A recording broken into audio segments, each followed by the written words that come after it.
In this lecture, I will be presenting the some other concepts related to the security. That is, in the last lectures, we have seen the Windows logs inspection, Linux log inspection, and remaining other things. So, in along with this one, we have a topic called understanding the file integrity.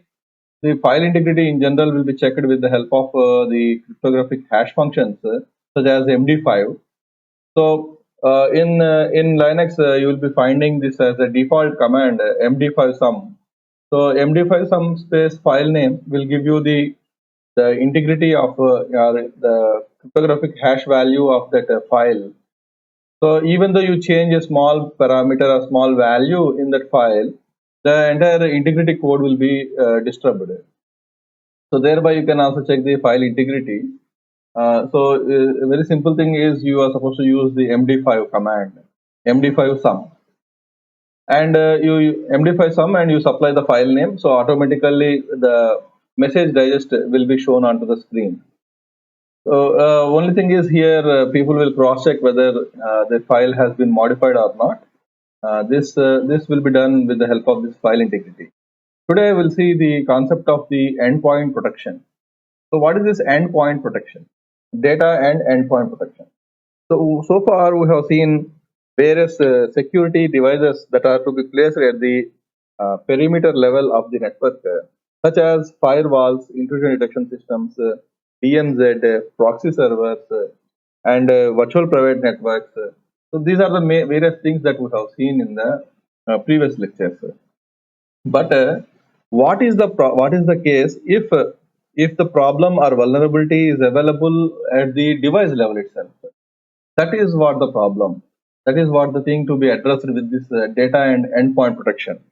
So even though you do any number of security layers, or even though you place any number of security layers or security devices at the network perimeter, but the device that is using that network is vulnerable, then it is simply inviting the attackers to invade the entire network. So this is what thing called endpoint protection means. So the endpoint means the one who is using at the end.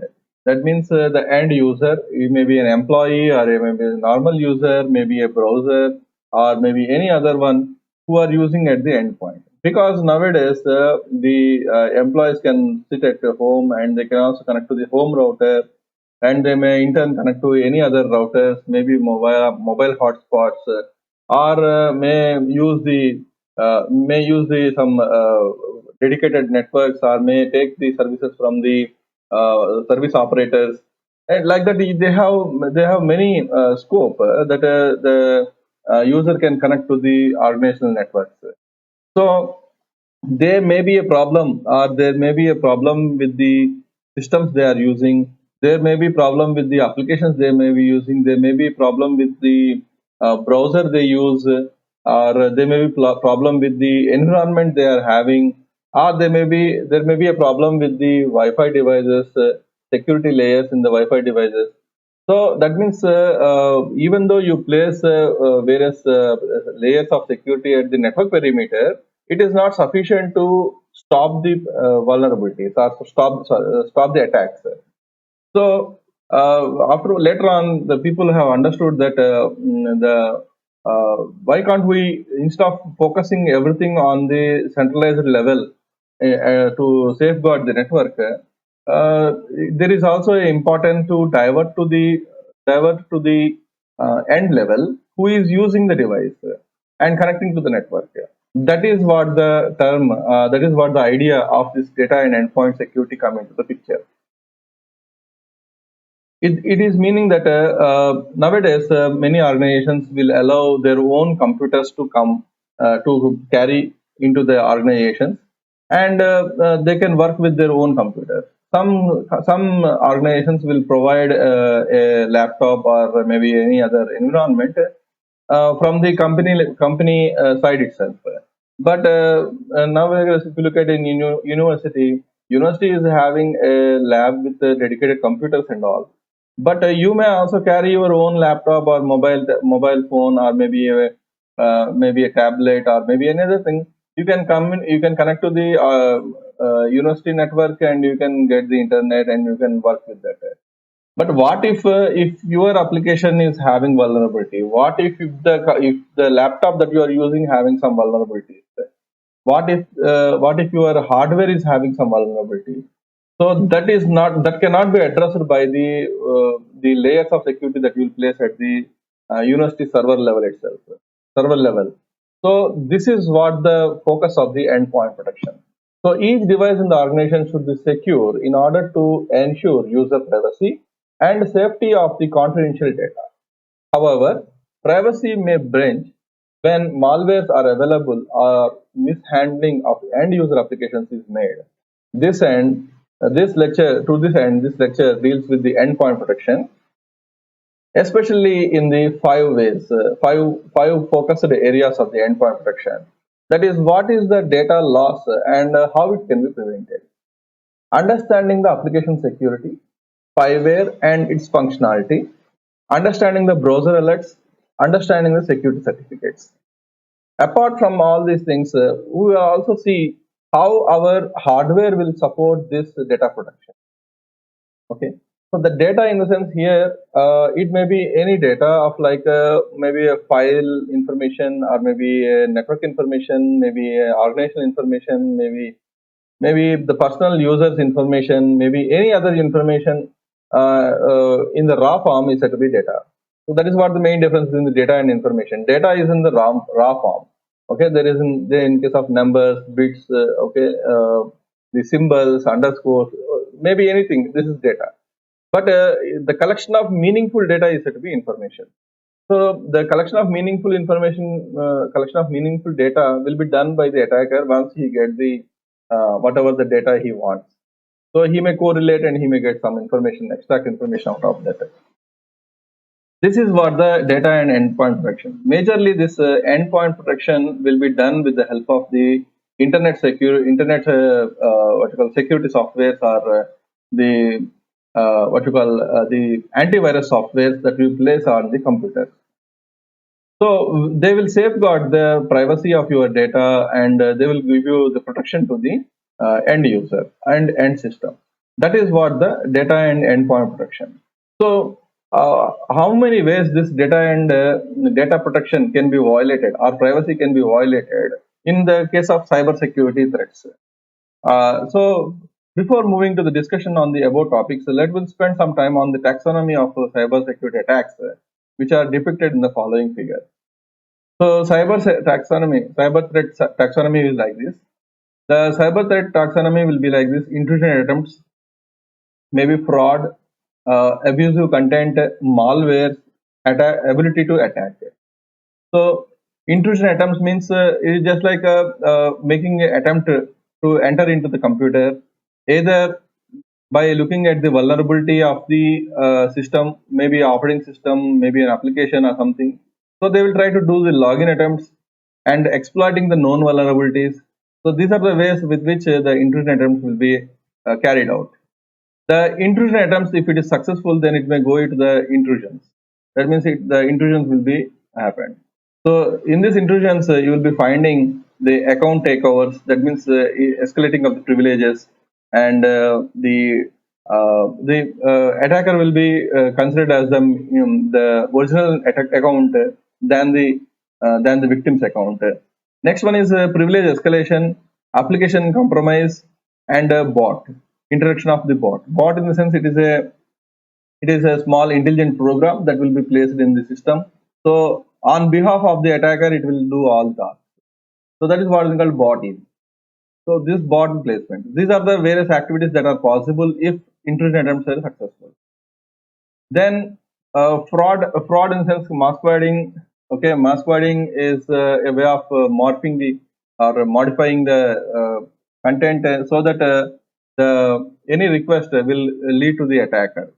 So the attacker will handle that particular request. So if the masquerading is successful, then it will go for the intrusion. Then phishing attack is a kind of fraud, and unauthorized use of resources is also a kind of fraud. What will happen if the intrusion is successful? Then it will go to the information gathering. In this information gathering, they will get the scanning information, sniffing information, and they may go for social engineering techniques to get this particular information. And abusive contents, inappropriate violence or sexuality. So this kind of things may happen in case of the attacking procedure. Next is creating or sending a spam content, and maybe some hateful speech or maybe abusive speeches may also be given to you. This kind of information, this kind of thing may also be possible. Next one is malware, introduction of the malicious software. Okay, that may lead to again getting the information related to the system. So this may be done via worms, adwares, trojans, spyware, rootkit, advanced persistent threats. So these kind of things you cannot stop with the help of the firewalls and intrusion detection systems. So the network related attacks can be detected via IDS and other things. But these kind of things you require a special protection layer which is called endpoint protection layer. So if you look at if I place the vulnerability or if I place the attack or this kind of keywords in the Google, you can see within 1 or 2 seconds you will get around 10 million hits regarding to the knowing of the vulnerability and the attacking procedure and all. But if I place if I at the same time for the same thing, you will also see in the next few minutes some around 20 to 30 millions of hits at least to find the solution to that. Okay, so no one will focus on the prevention activity, but they will look for the solution. Okay, that means is there any antivirus solution available, or is there any internet security solution is available to safeguard from this attacks? So people will look only for the solution. That is what they call endpoint solutions. Actually, these endpoint solutions are nothing but the remedies for this kind of security cyber threats that we have looking in this particular diagram. This endpoint solutions are provided by many antivirus software developing companies like Norton, eSoft, or maybe any other. If you look at Komodo is there, and many other things are there which are providing this particular endpoint security, and they are providing this endpoint security solutions, which ranges covering of the facts like how to protect this data, how to protect the application security, how to deal with the spywares and other its impacts. Understand how to block the browser alerts which are vulnerable and which are malicious, and how to manage the certificates. All these things will be done by that solution. So which are nothing but the software that will deal with this endpoint protection. Next is availability attack, denial of service, sabotage, okay, ransomware. These are the other kind of attacks that will be possible. And with the Trojans, spywares, and rootkits, advanced persistent threats, you can gather as much information as possible. That is, attacker can get the information, as much information as possible.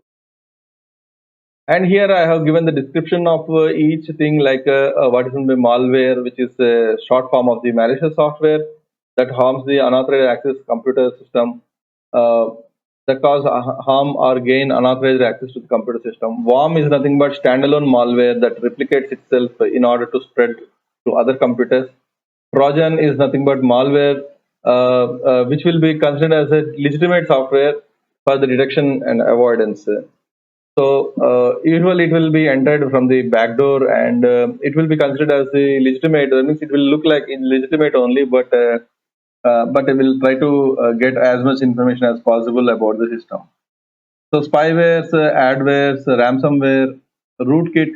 So rootkit is nothing but is a low-level software designed to enable the access or gain control of the computer system. Especially like a root denotes the most powerful level of the access to the system. So rootkits are that will focus on the low level software design, and which especially to get the control over the system. That means when you can get the control over the system when you have an administrator privileges. So that is what the rootkit will do.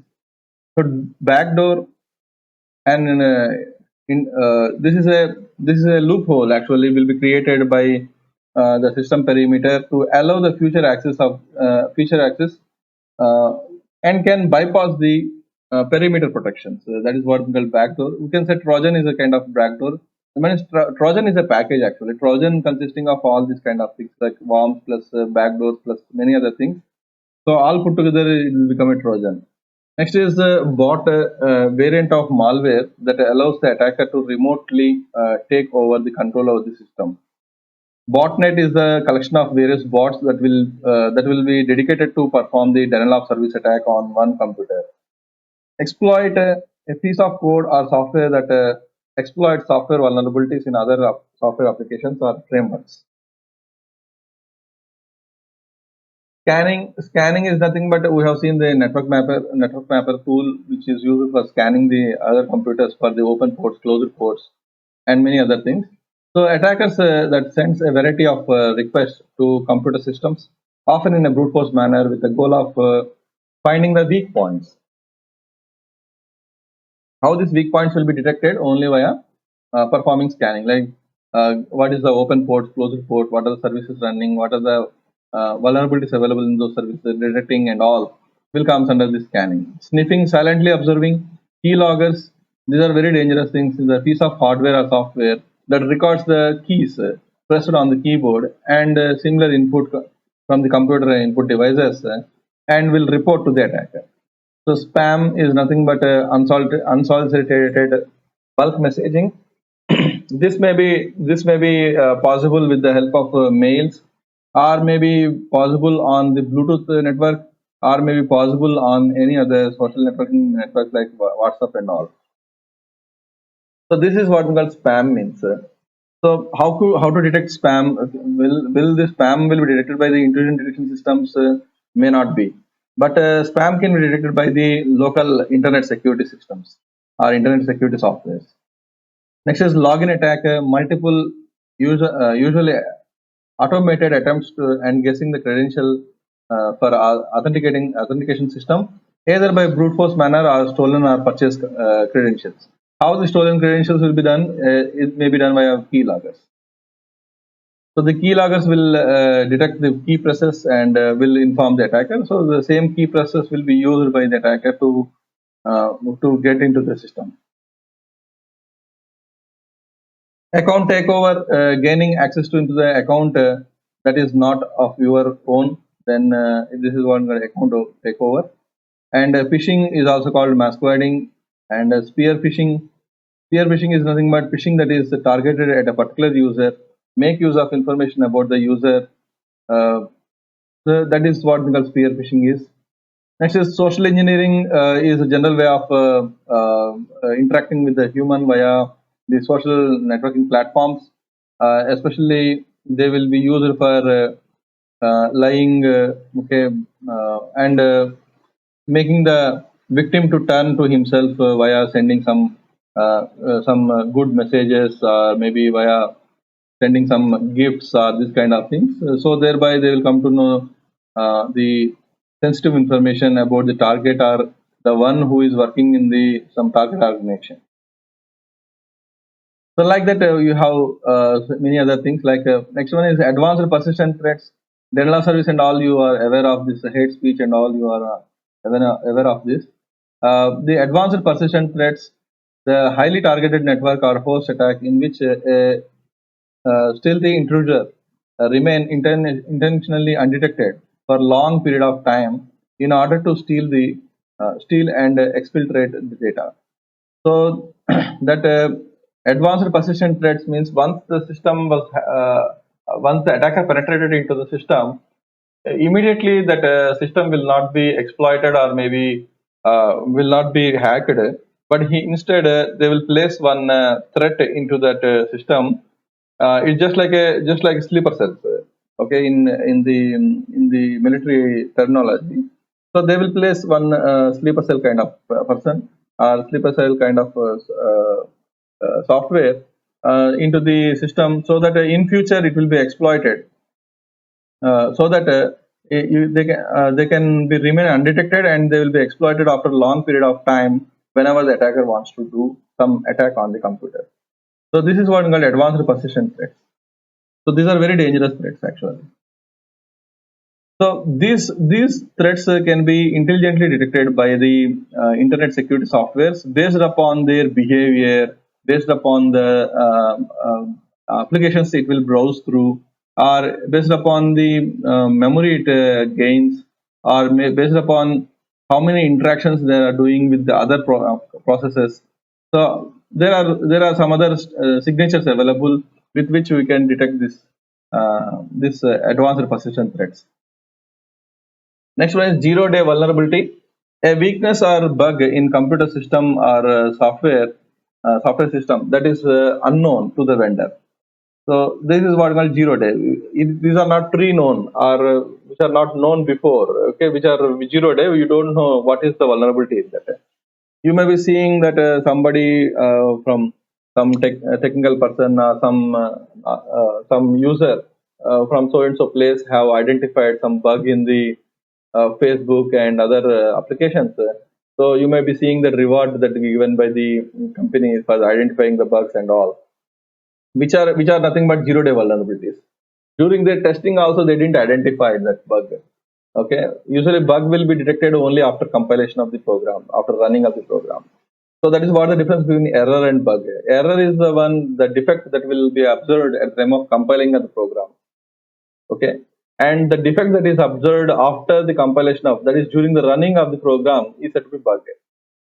Usually these bugs will can be treated as the vulnerabilities, and those vulnerabilities may be exploited, and thereby it may lead to the data loss or maybe severe damages also sometimes. So based upon the severity of the bug identified, sometimes the vendors may grant some money, or may apprise them with some good attractive prices or some other thing. So this is what thing called a zero-day vulnerability. So once the zero-day vulnerability, that means once that particular bug or defect is known outside, automatically it will become a known vulnerability. Immediately they need to take the remedial action and need to be upgraded the software as soon as possible. So this is what we call zero-day vulnerability. So in all these things, data is the main thing that will be leaked out.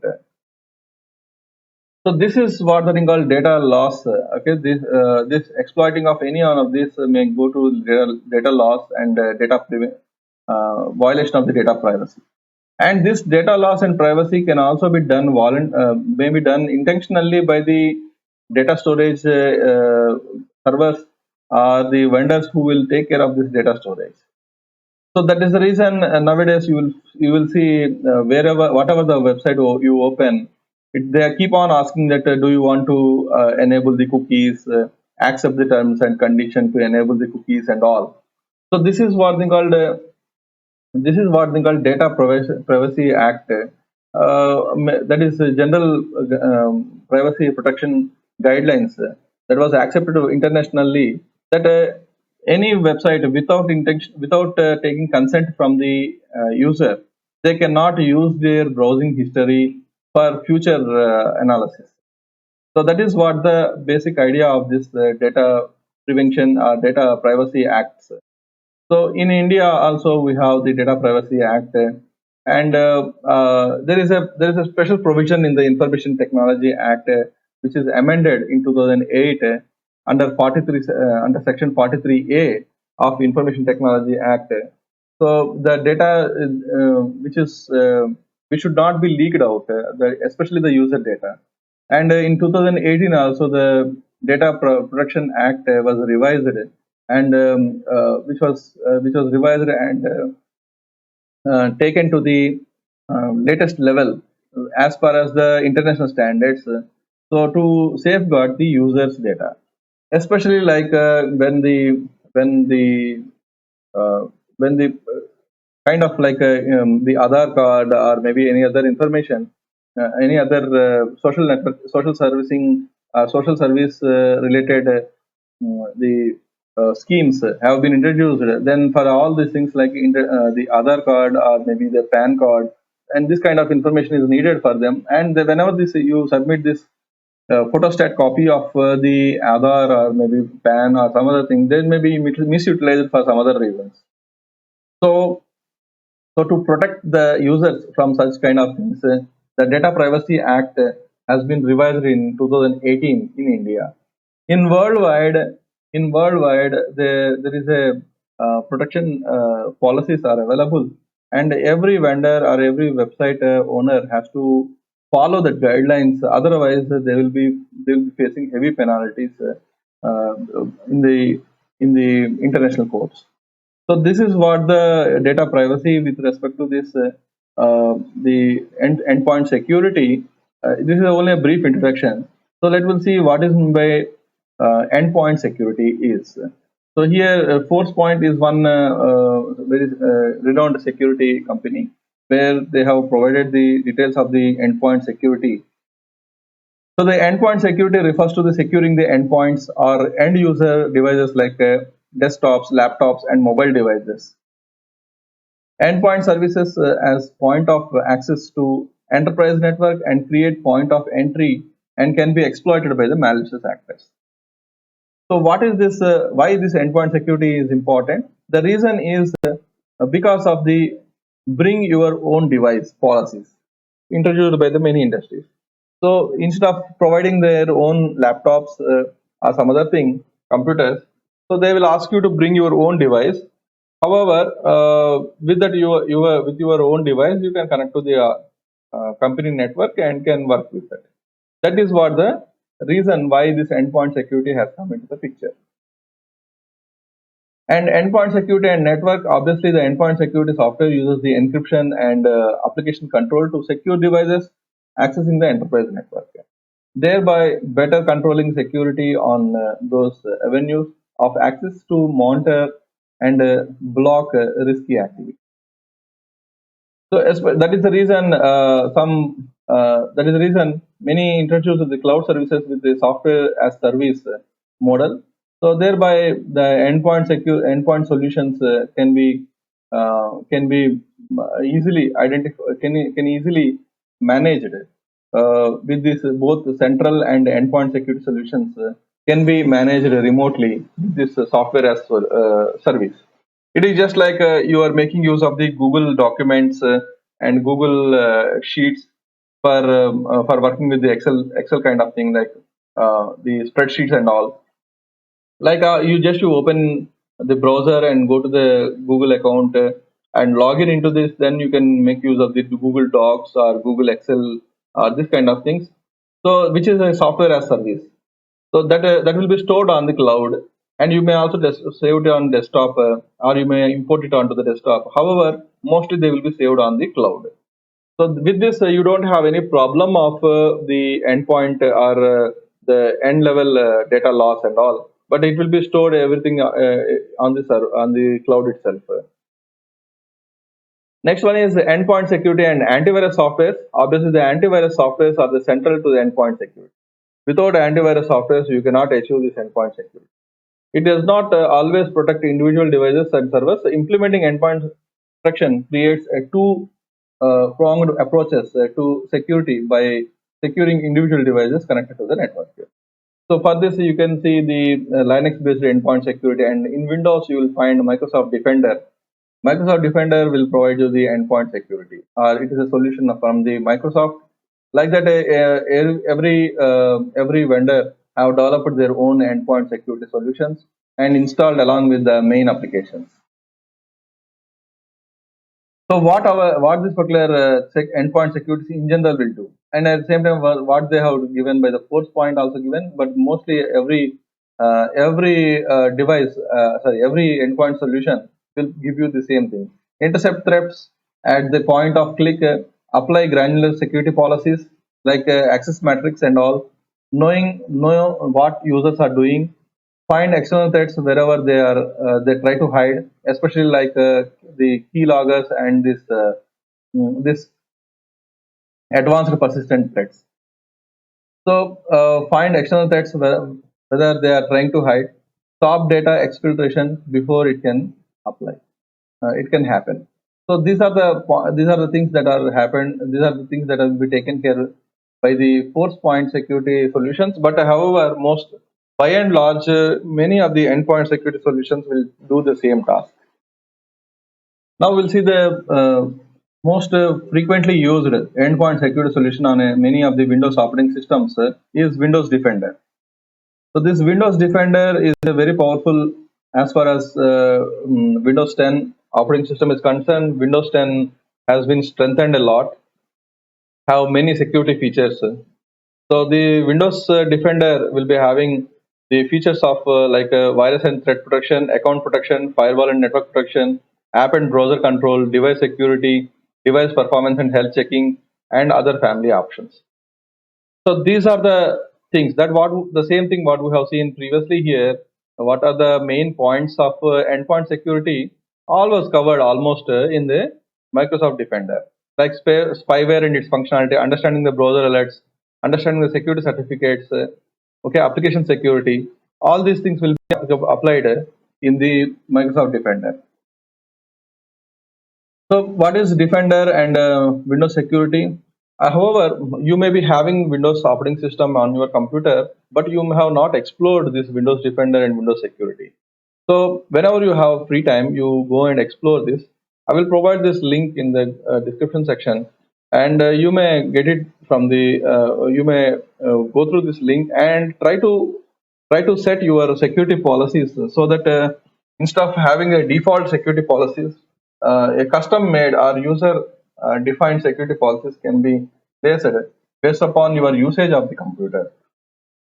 Windows Security is a defender program which acts like antivirus and better WS, that is Windows Security and Antivirus, is more than just a program. It's an advanced program, has great uh, protection features.